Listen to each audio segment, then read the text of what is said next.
Hey everyone, today we are looking into Maria Micaela Villegas Hurtado, one of the most famous women in South America during the 18th century. This was owing to her work as an actress known as La Perricholi, and also her long-running affair with the viceroy of Peru, Manuel de Amat. Here we examine her fascinating life, which has inspired numerous books and even screen adaptations. Maria Micaela Villegas Hurtado was born on the 28th of September 1748. She was a sixth child of Don José Villegas and Doña Teresa Hurtado de Mendoza, and was born in the city of Lima. A myth developed in later times that Maria was born in the rural village of Tomaiquichua, but this was a construct to draw attention to her criolla, creole or mestizo background. In reality, there is little doubt that she was born in Lima, where she was baptized on the 1st of December 1748. Maria was born into a household which, although not poor, certainly faced some financial strain. An enormous earthquake occurred in Lima 2 years before her birth, in October 1746. Measuring nearly 9 on the Richter scale, it was an extremely powerful quake, and it destroyed most of the city of Lima, which was just 90 kilometers from the epicenter of the event. The Hurtado family's home and businesses were virtually destroyed, and when Maria was born 2 years later, they were still struggling considerably. During the 18th century, Peru was almost entirely ruled by Spain as a vast colonial empire. This was the same as with most of South America, with the exception of Brazil and a few small enclaves held by other European powers in the north of the continent. However, as early as the 16th century, a viceroy had been appointed in Lima to rule much of the Spanish territories in South America on behalf of the government in Madrid.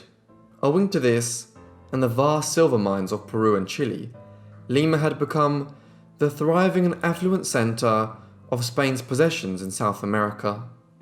Nevertheless, by the 18th century, the silver mines had dried up and the city was declining. Yet, the region continued to be ruled over by a Spanish viceroy, and Maria's life would become entwined with one of the most prominent governors there in the 1760s and 1770s. Maria began her acting career at a young age and debuted on the stage of the Corral de comedias in 1763, when she was just 14 years of age. This had first been built as an open-air theatre in 1615 and had a long history in Liman artistic life. Maria quickly became a popular star of romance and comedy plays there. She was understood to have been a natural actress, one whose innate abilities stunned those who saw her on the stage. Her family in particular was bewildered by her ability as a teenager, knowing that she had had little opportunity to practice or be formally taught as a child.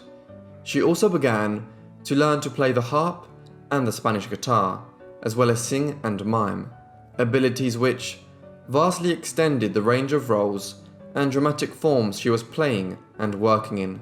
As one account of her has declared, at an early age, she astonished her family and their friends by her natural aptitude for music and acting. She easily learnt whole scenes from Alarcón and Lope de Vega, which she recited immediately afterwards, without understanding a word of them. She played the harp, she was a good guitar player, she sang, she danced, she mimed. By the 18th century, the role of women on the stage and in the theatre in colonial Latin America had changed drastically from the early 17th century, when the Corral de comedias was first built, when women's roles were often still played by boys. This had shifted by Maria's time, despite the persistent disapproval of the Roman Catholic Church. Yet there was still substantial debate about what constituted decent behaviour for a woman on the stage, and much of Maria's infamy in 18th century Peru comes from her prominence on the stage in Lima at a time when these debates were still underway. Her popularity continued through the years, and she was soon well known in Lima society and known by the nickname La Perricholi. It is unclear what the precise meaning of this nickname is. One theory has it that it is derived from a Catalan dialect of Spanish and meant something close to pretty little thing. But another contends that the phrase is a mix of two words, which acknowledge both her mixed blood Creole descent and also suggest that she was sexually promiscuous. A story tells of an incident where she got into a fight with her future lover. In a rage, it is said that she was called Perrichola, meaning bitch of mixed blood. However, due to the man's accent, it sounded like Perricholi. Sadly, the incident got out into wider Liman society, and her enemies began to call her La Perricholi to humiliate her. Whatever the truth behind her name, she became so infamous in Liman society for her beauty and theatrical abilities that she would soon catch the eye of the most powerful individual in Peru. Manuel de Amat was one of the most powerful figures in 18th century South America. He was born near Barcelona in Spain in 1707 and had entered the army when he was quite young, eventually earning a reputation for his command during the War of Polish Succession in the 1730s. In this, Spain had fought on the side of France, Savoy, and elements within Poland against other claimants to the Polish throne, which were supported by Russia, Austria, and Prussia. A 2-year conflict saw a mixed peace settlement, one which had little strategic impact on Spain itself. Promotions followed, and by the time he was in his 40s, Manuel was being touted for a senior role in South America. Consequently, in 1755, he was appointed as Royal Governor of Chile, a position which he also flourished in, earning him promotion to the office of Viceroy of Peru in 1761, possibly the most significant government office in all of Spain's South American empire. Whilst serving in this role, he conducted a number of extensive public works to rebuild Lima after the devastating earthquake of 1746, and he was also responsible for launching an expedition into the Pacific, which discovered Tahiti and several other islands which had previously been unknown to Europeans.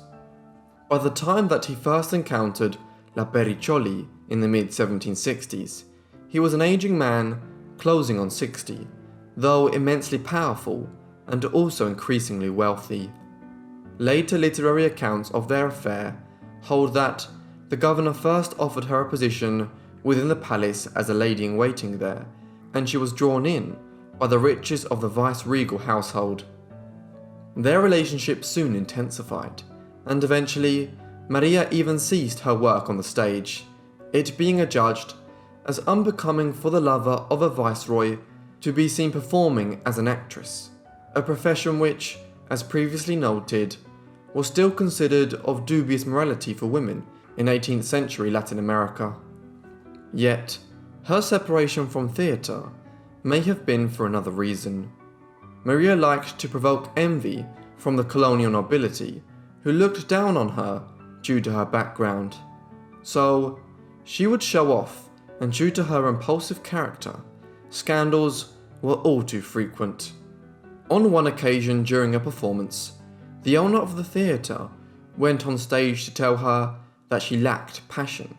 In a fit of rage, she slapped him.